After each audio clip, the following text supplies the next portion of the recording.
stay with the vibe.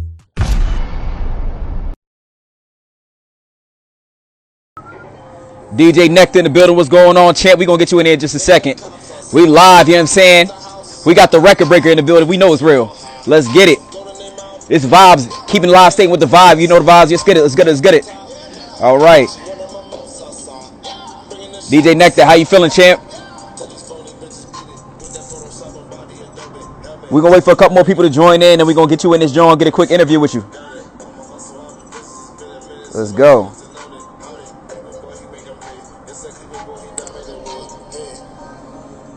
Yes, sir.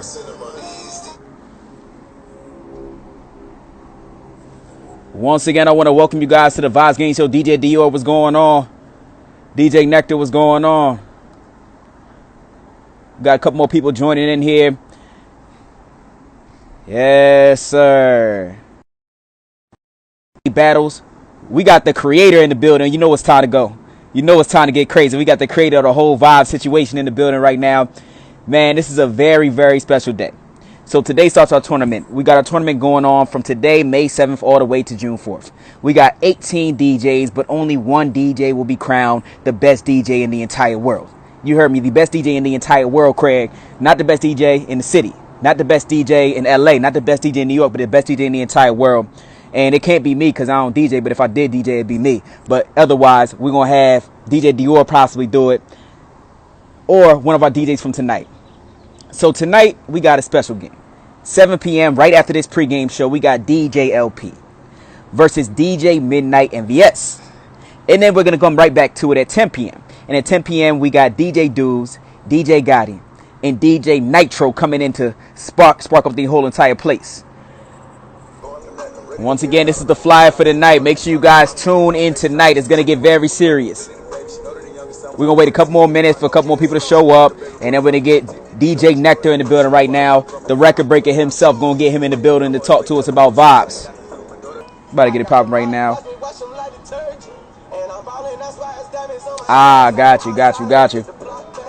I mean, so that means you like Swiss Beats and Timberland. You did a battle before Versus was Versus.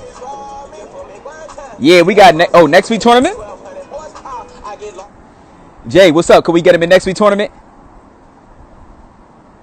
That's it. We gonna get that offline. Get DJ Dior in next week's tournament. You just gotta send us all Dior. That's the only way you can get in. So just let us know if you can send that Dior to us so we can get you in the battle. Don't worry, it's not gonna cost you too much. You DJ Dior, so you got the bag. Danny Rojas in the building right now. But without further ado, I'm gonna introduce you guys to our speaker tonight, our DJ expertise for the day. He's a DJ. He's a producer. This guy has made so many moves in the music industry with so many different artists I cannot begin to name one. But I saw him DJing for Pretty Ricky, so I know I got to chat to him real quick. We're going to make some noise real quick for Mr. Hip Hop Weekly himself, Mr. Mix Mondays. Show some love for DJ Necterr. Let's get it.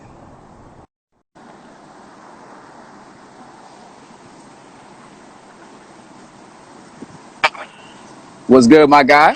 Yeah, what up, what up? Chilling, G. How you feeling? Man, chilling, man. Just trying to get over this little quarantine, man. This shit weak. But yeah, I'm chilling, man. Just doing what I do. I hear it, man. This shit weak. What you been doing for the whole quarantine? I know you got the youngins, so I know you busy. Yeah, real busy, man. Just trying to figure out, like how to do shit with the kids in the crib and all that. But I mean, I've been doing the mix show. I do the mix show every Monday, the Hip Hop Weekly mix show with hiphopweekly.com. And we've been doing pretty good. I've been doing it for 12 weeks now. I'm on episode 13 on Monday. We're doing pretty good. How them streams doing? I seen you said 1 million streams on there. Yeah, we do 1 million a week. 1 million streams a week? We do 1 million a week. I'm about to make a track myself just so I can get on there. Yeah. A few artists. It's been a few artists that was on the beginning that when from the beginning they popped off. A few of them popped off. I'm not trying to say I helped them pop off, but I mean, it's been a lot of dudes that's been on the show that made is popping right now, and it wasn't popping before. Word, yeah. That's what's up. That's what's up. So make sure you guys tune in to Mix Mondays, and if you got music, make sure you send that over to them. You've been doing this since I looked at your Instagram before 2012. You've been calling yourself the record breaker since before 2012. What Yeah, made you have such a passion for giving artists opportunities like that?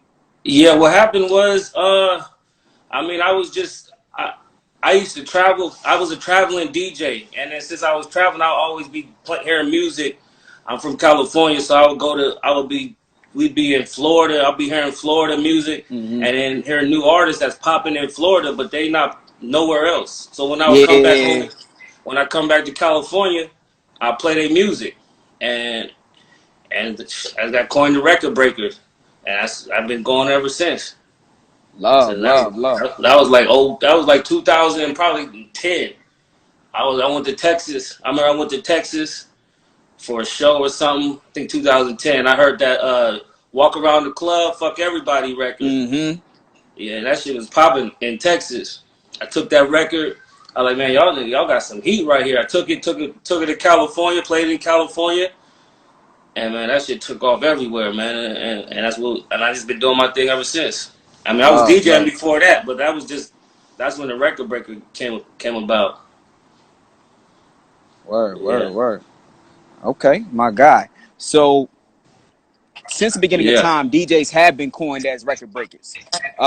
And I'm talking about yeah, Africa Mambata. I'm talking about the inception before the MC was the MC. Now, yeah. you came into the industry, you said before 2010. How was the industry when you came in, and how has it changed since then? I mean, I started DJing in 1998. I started Yeah. DJing. Uh, it's way different because it's all digital. I remember back then, Yeah. if you didn't have money or you didn't have a connection to a label, then you couldn't spin a club because you needed records, and them Yeah. records ain't cheap. Records was $6 a record back then. Chief. And, yeah, $6 a record. And if you ain't had the money, you couldn't do the club because you couldn't play new music. So, and I actually took the crazy thing I think about. I actually took. I wasn't the record breaker back then, but I wasn't. I was a kid, so I didn't have I didn't have the records all the grown men had at the time. So Yeah. I would just play new music from. I remember I had that Aquemini. That's right when I started that Aquemini album. Some people might be too young, but I Hmm. had that Aquemini album, and I just played every record on that album in the club because that's all I had. So Man, I was just like, yo, I kept up with that same format of just playing new shit, different shit, and then people caught on to it. And like that was like my thing is I play different shit. And then like I said, 10 to 12 years after DJing, it actually became my like brand of you're breaking. It doing was that. just playing new shit. That like was my real brand. Like yo, let me just do this for real, for real. Word, word. So Cats was real separate question. So Cats was he said Aquemini one of my top three. Love. So DJ Dior shout out to you all said Aquemini was one of my top three. So Cats was putting they tracks on the records, like just how they was putting them on the CDs. Is that what you're saying? Like Indie Cats? Yeah, look, no, but not indie cats. Back then, it wasn't that much indie. I'm just saying, It was like just regular. regular artists, they just had like I would play the shit that people wouldn't play in the club. Right, right, right, Back right, then, right. like because that's all I had to buy the whole album. I didn't have Mm, when I first got in the game, I didn't have a record label connect, yeah, so I had to buy records. I wasn't no rich kid, so I just would go to the swap meet and buy every record I could buy, and then I'd make sure those records would have to work. exactly. So You will make it. yeah, I'll make it work. I'll use my voice. I use that's why I've been so good with my voice. I would have to use my voice and talk to the crowd because I didn't have the records. I didn't have the records that everybody else had. So that's what I Mm. was doing. So indeed, so that separates you from the pack, being able to use your voice and engage with it. How do you engage with the crowd on a day to day for an event? I mean, I just talk. I mean, I point out things and use current events, use what's in the crowd, talk about what's going on. I mean, it just depends. I just got to be in the moment and In the moment. see what's going on in the club or the venue. I've been doing a lot of arenas in the past couple of years, so it's a little bit different. So it's a little bit to me. I think I would say harder, but it's also easier because the people are there to turn up. They're not there to dance. So Yeah. it's a little bit different. But I mean, I just use what's going on.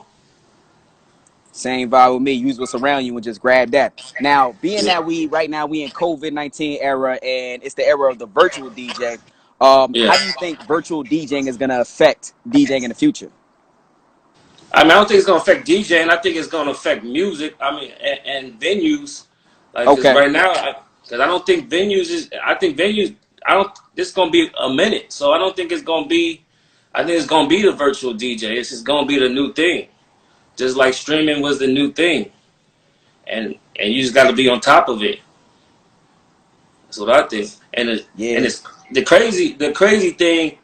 I got on top of streaming before streaming was even popular.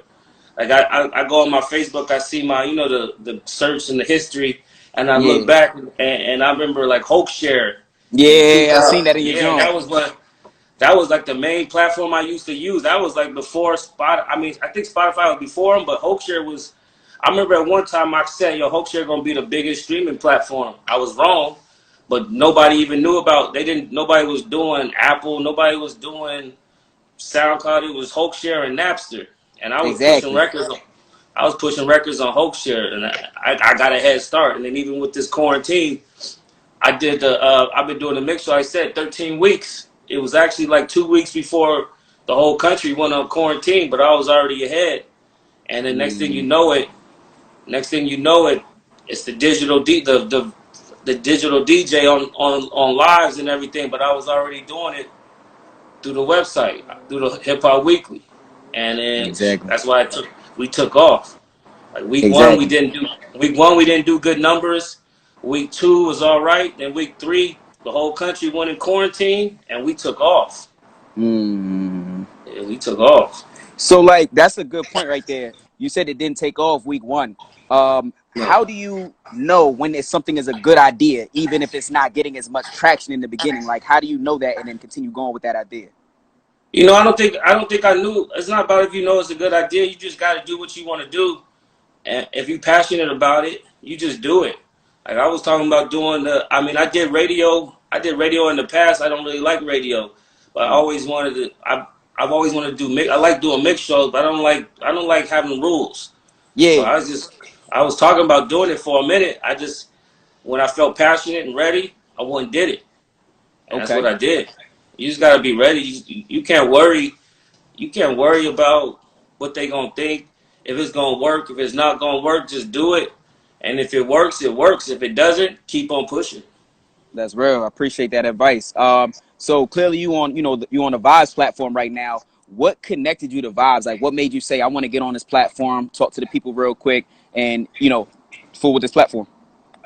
I mean, I'm a advocate for networking. I like Yeah. networking, man. I like working with everybody. I like talking to everybody. I feel like the more people you talk to, the more chances you have of being more successful. So Yeah. that's my thing. Like I talk to everybody. I'm not against spamming. I'm not against none of that.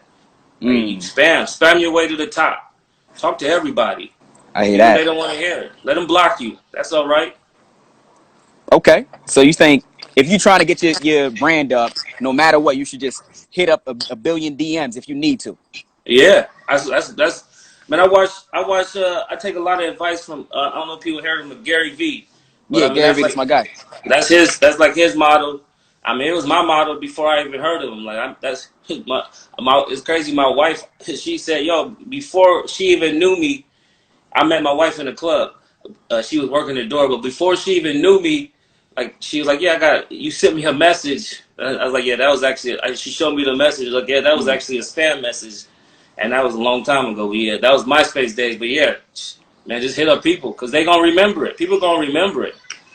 People they see that no matter if they hate it or what, they gonna remember it. Especially if you're consistent, you got good stuff. You pushing something good, they gonna like it. They gonna remember you eventually. And if they don't, it took 10 seconds. So be it. That's a fact. That's a fact. You got to be okay with the no's. You got to be okay with people blocking you and everything of that sort. What's one Absolutely. situation where you had spammed other than your wife? You know what I'm saying? Your lady, where you spammed somebody and maybe you forgot about it for a while, but then they seen you remembered it and it made a great connection. Man, probably so many. Hello? Yeah, no, you hear me? Yeah, you Yeah, I hear hear you me? now. Yeah, nah, spam. Man, I done spam so many. Yeah, I done. Shit. Man, that's too many. I can't even. I can't even think. I can't even. you can't even think of one. I mean, shit. Just recently, Shaw Money. I just hit up Shaw Money just on a yo. I see you got a new album. Let's Right. talk about it. And he hit me back. This is recent. He's like, Mm, yo, let's set up an interview. And this is recent. word. If people don't know Shaw Money, that's 56 old manager, old president of Def Yes, Jam. indeed. I don't Epic Music. I spammed him just on the yo. You got some because he dropped the album. You got a new joint, man. Let me hear it. Word. And that was recent. Word. Yeah, That's what's up, man. Glad you nothing changed from day one to day 1,000. I mean, yeah. not Oh, 1,000, oh, day a million. another one. I remember. This was like '07, maybe '06. This was MySpace days. I was spamming. I hit up. I was just messaging like I was like Memphis Bleak. Yeah. And then I got to his DJ. I got in contact with his DJ, Mm. and then his DJ was telling me, and they was on tour with Jay-Z, and then so somehow just from conversating from that, I got myself to be able to get on a few shows, not get on the shows, but be able just to ride on that tour. Love. And I was with Jay-Z. I wasn't with Jay-Z, but I was around him, so that was You cool. good? You good? 6 degrees of separation, my guy. Um, so what was your greatest moment on that tour? Like greatest experience on that tour? Just that tour. It was just my first time. That was like my first time actually being part of arena shows.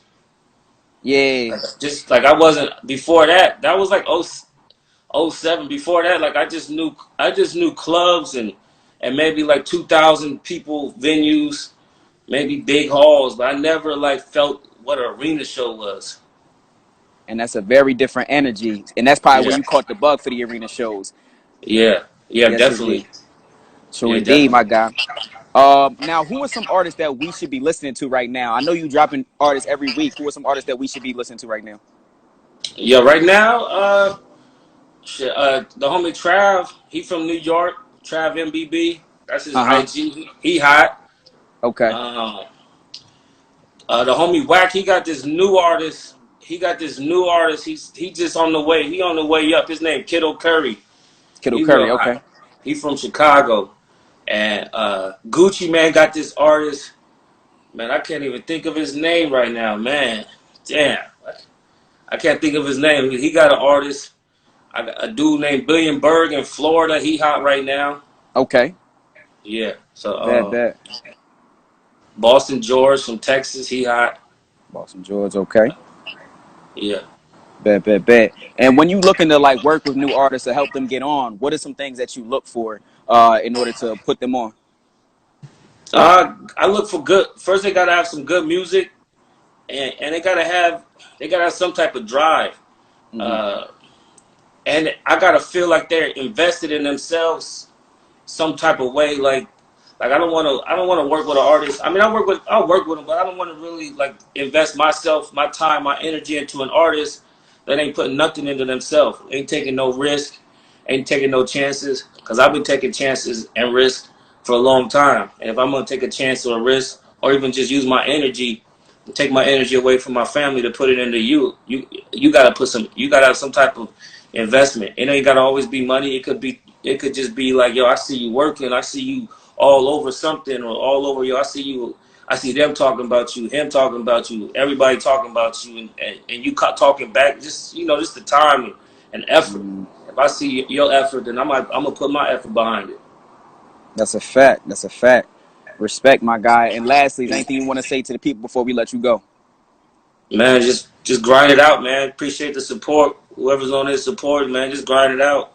And a lot of people have been rocking with me for a long time. They've been just supporting. I see my guy Ty Hollywood in here. Yes, indeed. He from Real 92. And just talk to people, man. Don't be afraid to talk to people, man. You gotta talk to people, do your thing. Don't be afraid, don't be shy. Network, man. Network, put yourself in position. The best way to be successful is to be in the right position. That's a You ain't fact. gonna win. You ain't gonna win if you ain't playing. You ain't gonna win if you ain't playing. Now, No. lastly, networking. how do you successfully network? A lot of times people network and they say, hey, DJ Necterr, will you be my mentor? But like, do you think that's a good approach, or how do you think people should approach networking? Uh, I always say just start off with something that can help them. Fact. That's what I was looking at. Yep. Help them somehow. Like Mm-hmm. man, that's like artist managers, man. Like most of the artists that I've ever worked with that were bigger than me, I always started off by getting them a show, getting them Yeah. a bag, and so that's how. And then even like art labels, I give them free service. I always give shit away first. Okay. Give shit away. I get you money. Like if you got something to offer me, I'm gonna give you something free, or I'm gonna get Mm-hmm. you something that's gonna get you paid, and we're gonna start off like that. Yeah. That's just my thing. And actually, it's a crazy thing. That's like I said, that Gary V, man. Watch him, yo. He got some good advice. He got the same game I got. He just articulated way better than me. I ain't really a talker like he is, but we You got all similar good. game. But yeah, give some, offer something. If you're a rapper, just off. If you're a rapper, if you're a DJ, just DJ somewhere for free. DJ for them for free. Yeah. I did a whole tour. I did a whole tour at probably the peak of my career. A whole tour for $800. Damn. A whole tour, like 2 months. 2 months of touring, $800. But you just saw the benefit in that, so I'm sure it paid you out later. It's not Yeah, always going to be a monetary. I still have a relationship with that artist today, and that artist is in an executive position, and he always takes care of me, and I'm always the first on his list for whatever he needs for whatever service it is. And like I said, he's an executive. He does executive work for labels right now. So, and like I said, he started off as a rapper, and he's not a rapper no more. I did his whole tour, $800. Dang. And like, if you ain't doing nothing, if you're not doing nothing, that was before I had kids. If you ain't doing nothing, you got the time on your hands. I mean, why not? Why not do something? Why not get out? Why not Exactly. show up? Why not be at the club? If you're a rapper, why aren't you at a club every night? If you don't have, especially if you ain't got kids, a lot of rappers is younger than I am. But if you ain't got kids, you could be out every night. I know it's not clubs right now, but when they open back up, man, be out every night. Show your Yeah. face. You ain't got nothing else to do. Nothing Exactly. else. If you're not seen, you're not known. Simple as that. Exactly. That's Yeah. it. But nah, thank you for them gems, my guy. I'm gonna let you go. Stay blessed and continue grinding. And appreciate you. No doubt, man. Appreciate Word. everybody. No question. Yeah. Have a good one. Have a Word. good one.